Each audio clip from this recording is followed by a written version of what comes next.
Talvez, reservado para os nossos dias, finalmente estejamos prestes a assistir à reprodução daqueles tempos terríveis em que homens gigantescos em sua maldade e estatura, percorreram a terra e ameaçaram os alicerces da sociedade humana.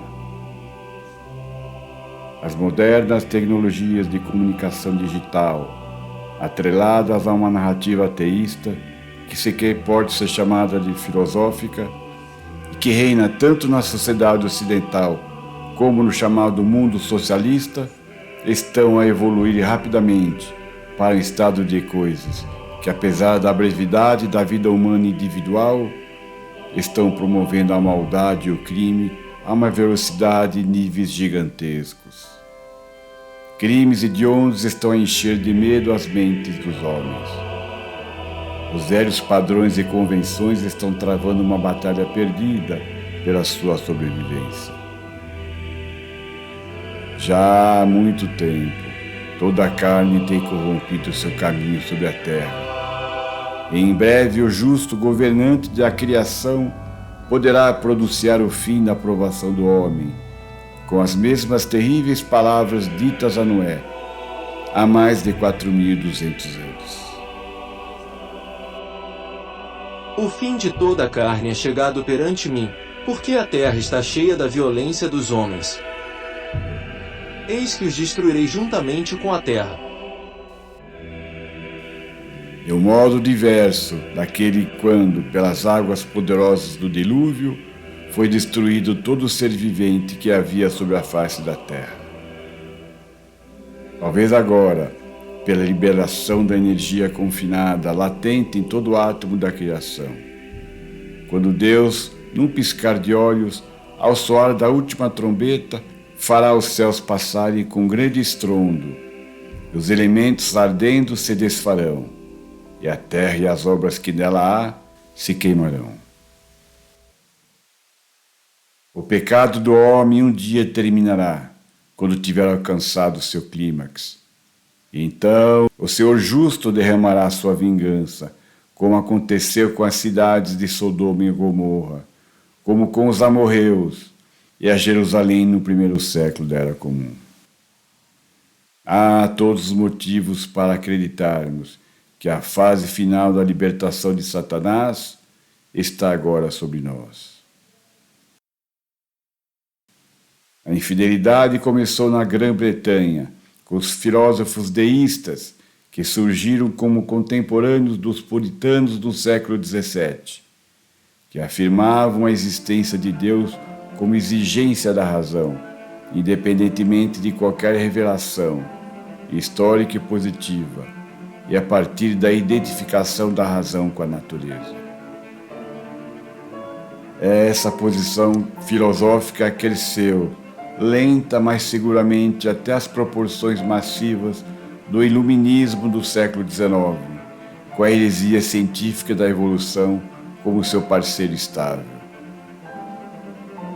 Montada naquele corcel desgovernado, a mente do homem viajou rápida e profundamente no território do determinismo ateísta. Não havia mais a necessidade de um Criador para explicar a criação do mundo. Afinal de contas, o universo sempre existiu. Pelas ideias vagas sobre a verdadeira religião, gerações de jovens foram transformados em ateus piedosos, para quem uma fé estabelecida em qualquer coisa, exceto em si mesmos, é um sinal de obscurantismo. Estamos agora a colher os frutos desses séculos de racionalismo. As igrejas católicas estão sem um verdadeiro líder espiritual.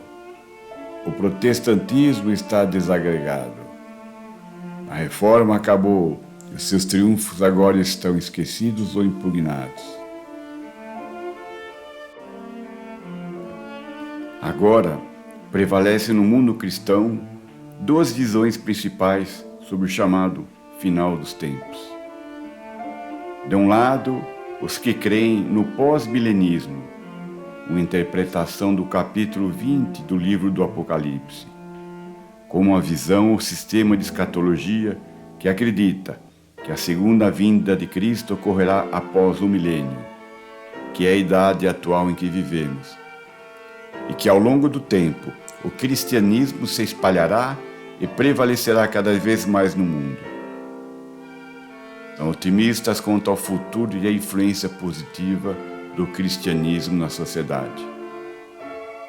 Pela imposição da realidade dura e cruel, é acalentado por um grupo cada vez menor de cristãos.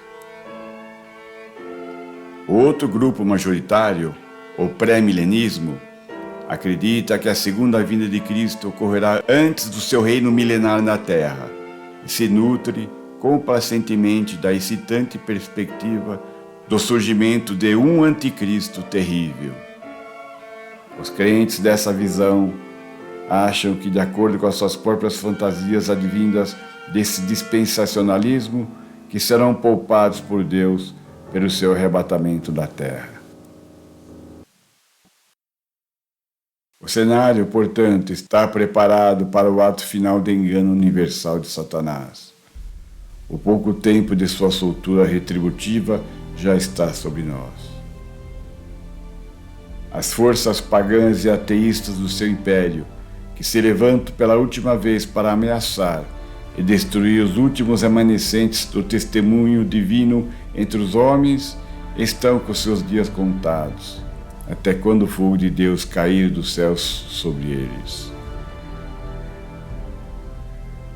O que nasce da carne é carne, e o que nasce do Espírito é Espírito, até que Deus convoque o mundo ao dia do julgamento.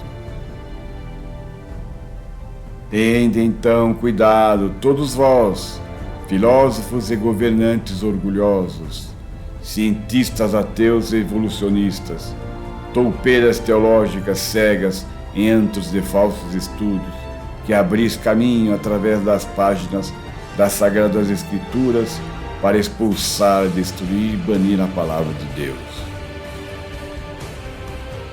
Ouvi, pois, isto vós também, políticos e educadores e cidadãos de Sodoma e Gomorra, que pretendeis trazer de volta a antiga imundície e degradação da cidade da planície, para destruir tudo que é moral, reto, puro e de boa fama, para desacreditar os justos e culpar os bons, a fim de justificar aqueles que vivem no caminho da luxúria e do prazer, e que insistem em desafiar as leis de Deus. Cuidado, pois, todos vós que vos esqueceis da onipotência de Deus, para que Ele não vos faça em pedaços, sem haver quem vos livre. Quando a sua indignação ardente descer dos céus, para destruir os ímpios e estabelecer a glória do seu Cristo Redentor. O apóstolo Paulo destacou a mesma luta que todos nós travamos como seres humanos. E sabia que até mesmo os que têm o Espírito de Deus possuíam a natureza humana e precisavam resistir aos impulsos egoístas da carne, enquanto procuram obedecer às leis de Deus. Paulo resumiu essa luta quando escreveu: Amo a lei de Deus de todo o coração. Contudo, há outra lei dentro de mim que está em guerra com minha mente e me torna escravo do pecado que permanece dentro de mim. Como sou miserável! Quem me libertará deste corpo mortal dominado pelo pecado? E ele mesmo responde logo em seguida: Graças a Deus, a resposta está em Jesus Cristo, nosso Senhor. O Espírito que dá vida trabalha em nós, dando-nos a força para termos um constante crescimento do caráter espiritual e vencer o pecado. Assim, Cristo nos ajuda a viver uma vida de fé de acordo com a lei do Pai Celestial. Amém.